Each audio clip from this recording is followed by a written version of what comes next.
We are back here on the GSMC Chip Shot Football Podcast to continue with our next segment. We finally got an answer on this NFL tampering situation that has been going on since the beginning of March. Up until now, the NFL has been pretty quiet about it,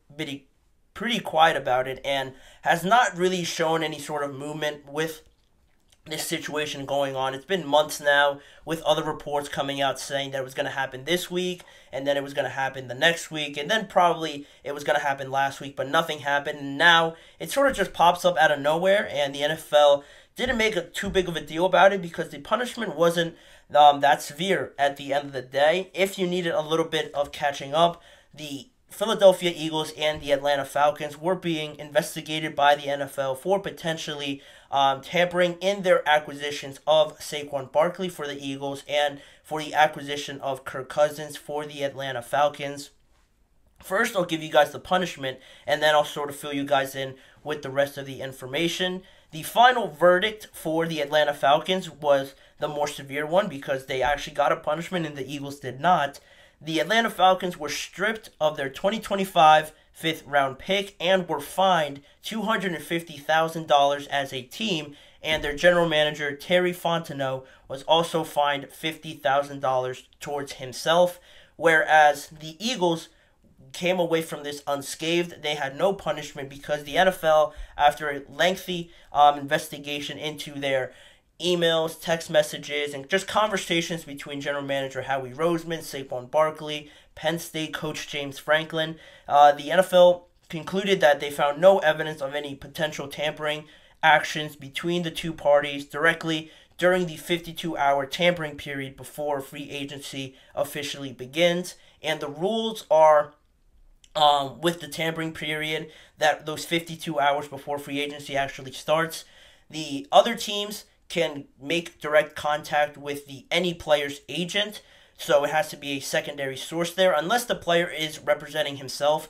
that's the only way these other teams, if you are a free agent, can contact you if you're representing yourself directly. But if you do have an agent, during the tampering period, only your agent can meet with other teams, and that line of communication can only be held between the agent and opposing teams.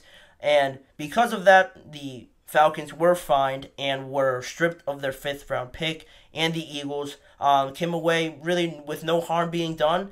They really just had nothing be done to them with this punishment. And now I'll sort of get into each situation, why this was carried out for a while.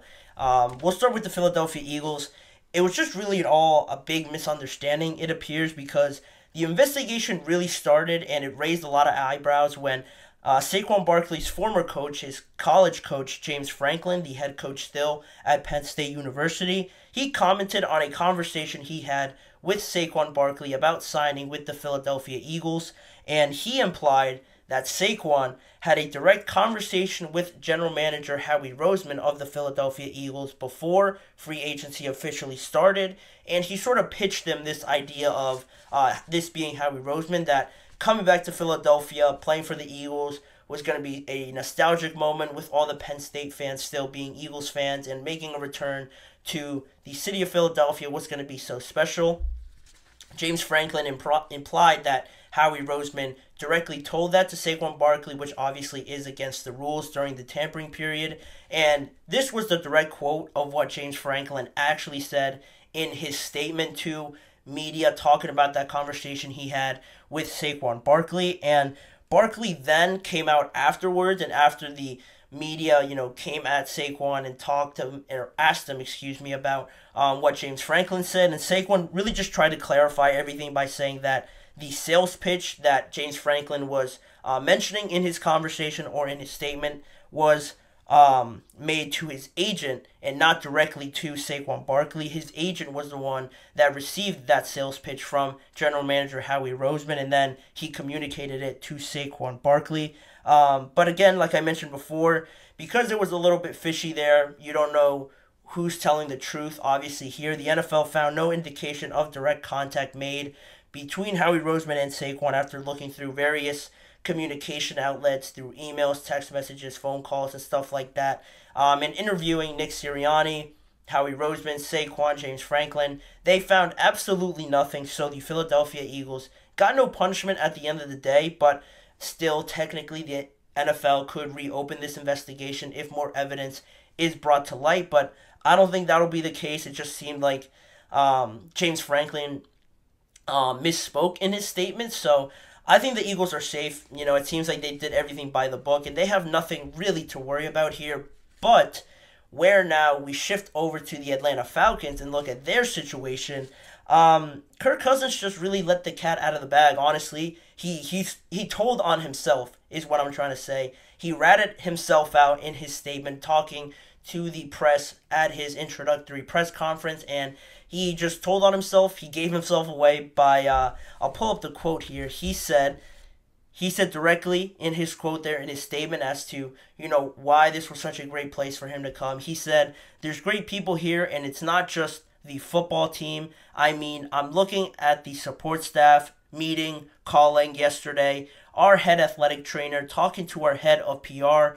I'm thinking we've got good people here." And it is important to mention that when this introductory press conference was being, held and he was talking, this was on the first day of free agency on, I think it was a Thursday or a Wednesday, and in his statement he said, I'm looking at the support staff meeting, calling yesterday. So if his press conference was on the first day and he said that he called yesterday, obviously that falls during the tampering period, and that was a direct violation of the rules that these free agents have to abide by. And no, Kirk Cousins isn't representing himself. He actually has an agent. So by saying he directly called the head athletic trainer, the head of PR, he just told on himself. He sold. He just ratted on himself, and it was kind of funny looking at it back now because he tried to brush it off quickly afterwards, saying that there wasn't really much there in what he said, but there quite frankly was a lot, and it is just as obvious as it could get when you read back what Kirk Cousins said. But it wasn't just that. The NFL found also some evidence that there was some tampering going on with the Falcons' acquisition of Darnell Mooney and also tight end Charlie Warner. So those specifics weren't really explained in any of the sources I found when I was looking up the information for this. So I can't talk about it, but at the end of the day, they were also found to be included in this tampering. So the Falcons were fined, and that's really what it came down to with this whole situation. But now you think about it, and this tampering and how it all worked out. Why did it take so long? I don't really have that answer, because it seems like based on the punishment, it wasn't that severe, and I think a lot of people probably would have guessed that if they didn't punish them before the NFL draft, that this punishment was going to be applied towards next year's draft, as that usually will be the case for these allegations. When something like this happens, it usually comes down to the NFL taking away a draft pick. Depending on the severity of it, it could range from a second-round draft pick or a fifth-round draft pick, like it was with the Atlanta Falcons. This one not so severe, obviously, because not to discredit the value you get in the draft with all these different rounds you get with your draft picks, it doesn't really matter too much for a fifth rounder. It definitely could have been a lot worse.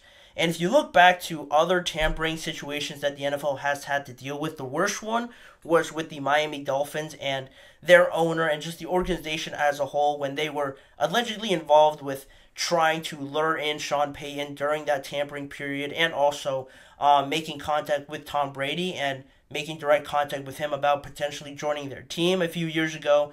The NFL obviously found the evidence to take away, I want to say, a first-round draft pick from the Miami Dolphins, and also fine Chris Greer a lot of money for the Miami Dolphins in and of itself. So that's as bad as I've seen it get, taking away a first-round draft pick from a team. Obviously, this was a slap of the wrist, really, for the Atlanta Falcons. Not too severe, but, it is a punishment, technically, at the end of the day. So the Falcons will have to deal with that. They haven't tried to push back on it. They've accepted all that the NFL is handing down to them. So that is where this situation sort of ends now. People I've seen on other social media platforms have been pretty angry or just annoyed that the punishment wasn't, I guess, more severe, or that the NFL took way too long to just take away next year's 5th-round draft pick, and that it should be a little bit more severe. But for a situation like this, I don't think it probably should be, just because, again, it was only a day before, and it's not like it's been going on for a year or two while Kirk Cousins was really still under contract, like Tom Brady, Sean Payton situation with the Miami Dolphins. That situation was going on for a year or two, according to reports. So this one was just pretty much in the moment during the same time frame of free agency to the tampering period. So that's why I think it wasn't so severe, and why the NFL really couldn't do too much past this. I think anything greater than a 3rd-round draft pick taken away from the Falcons would have been too much. So I think they found a good medium here, and now the NFL can move on. These two teams can move on from it, unless something else pops up, which I highly doubt that it does. This case is pretty much closed, and that will wrap up this segment for us on this show. Now, we're going to head to a quick break, and actually, hold on. We have some breaking news.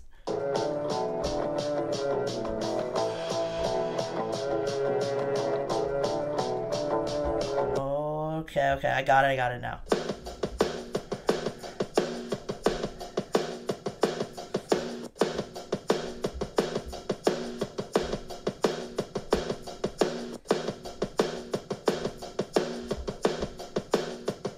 All right, that was just me freaking out because we got some breaking news. Trevor Lawrence and the Jacksonville Jaguars have agreed to a 5-year, $275 million extension, $142 million guaranteed, according to Ian Rappaport.